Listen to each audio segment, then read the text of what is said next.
Hello everyone. अगर आप class 12 में पढ़ाई कर रहे हैं, if you are a student of class 12, तो आप जैसे जानते हो कि क्लास 12 आपका बहुत ही इम्पोर्टेंट ईयर है, जिसमें आप क्लास 12 के प्रिपरेशन के ऊपर बेस करके आप अपना 12 का जो बोर्ड एग्जामिनेशन है उसके लिए तैयारी करते हैं, है ना। 12th का जो एग्जामिनेशन है आप वो कितने अच्छे तरीके से निभाएंगे, आपका 12th का बोर्ड एग्जामिनेशन कितना अच्छा जाएगा, ये तो डिसाइड करेगा आपका प्रिपरेशन पे।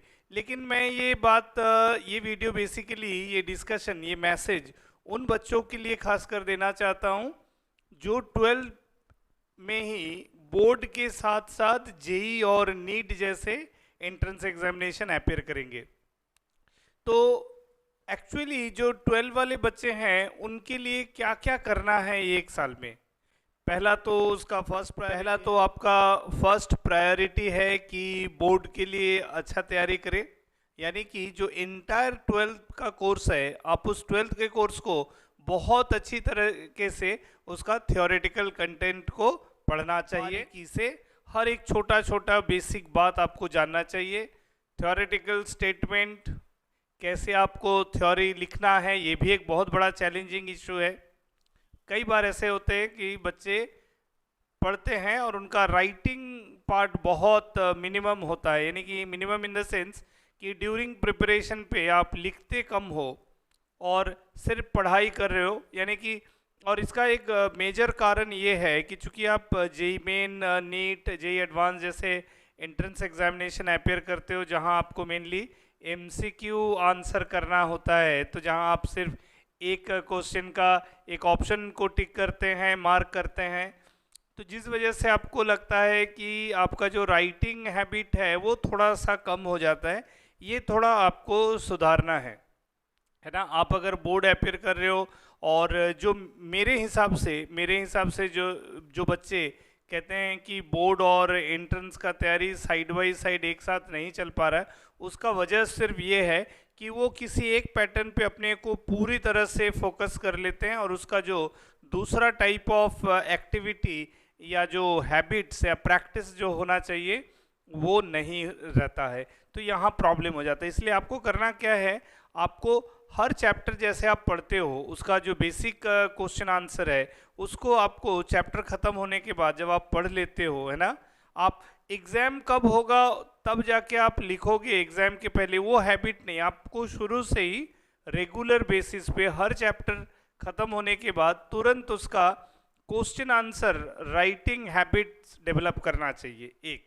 और ये हैबिट को मेंटेन रखने के लिए बेस्ट तरीका ये है कि जब आप एमसीक्यू करते हो, एमसीक्यू सवाल बनाते हो, तो वहाँ कुछ सब्जेक्टिव सवाल भी बनाया करो।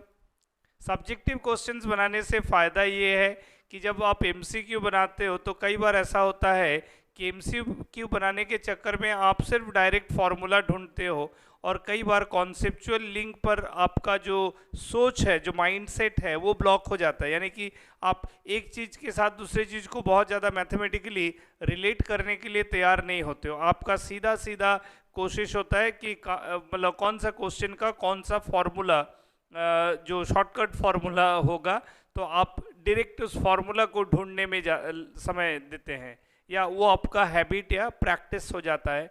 तो इससे क्या होता है कि आपको कॉन्सेप्चुअल लिंक और उसको रिप्रेजेंट करना धीरे धीरे वो गैप हो जाता है, आपका हैबिट मिस हो जाता है कि उसको लिखने का। तो जिस वजह से आपका राइटिंग स्किल थोड़ा सा हैम्पर होता है, और राइटिंग स्किल हैम्पर होने से उसका इफेक्ट आपको आपके बोर्ड वाइज जो पेपर है उसका आंसरिंग स्किल में भी, उसमें भी आपको प्रॉब्लम क्रिएट होता है। इसीलिए मेरा सजेशन ये है कि आप हर चैप्टर को जब आप कंप्लीट करते हैं तो उसका जो बेसिक क्वेश्चंस है, जो थ्योरेटिकल क्वेश्चंस है, उसका डेफिनेटली आप हर तरह का क्वेश्चंस का राइटिंग स्किल डेवलप कीजिए। जो शॉर्ट क्वेश्चन है, very short answer type question, short answer type question, long answer type question, इसको लिखिए। और जब आप न्यूमेरिकल्स प्रैक्टिस कर रहे हैं, जब आप न्यूमेरिकल्स प्रैक्टिस कर रहे हैं प्रॉब्लम चैप्टर वाइज, है ना।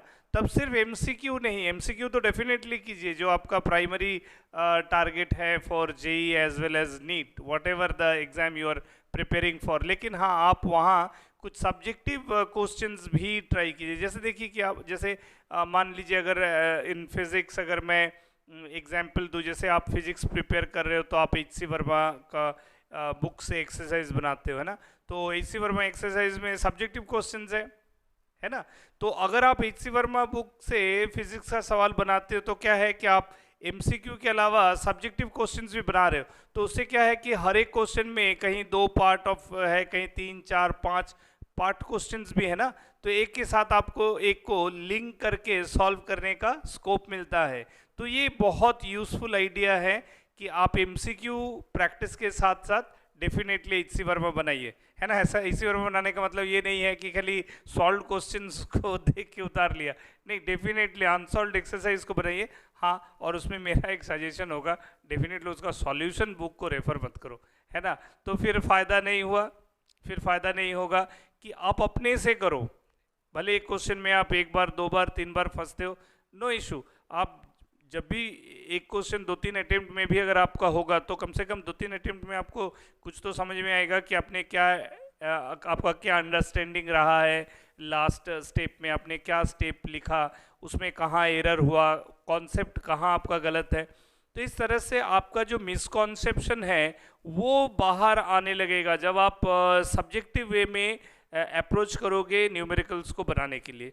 तो इसीलिए मेरे को लगता है ये 2-3 पॉइंट्स बहुत इंपॉर्टेंट है। आपको ये 2-3 बेसिक चीज़ों पर ध्यान देना है कि हर चैप्टर पे आप theoretical question answer writing habit शुरू से मेंटेन कीजिए, चैप्टर टू चैप्टर।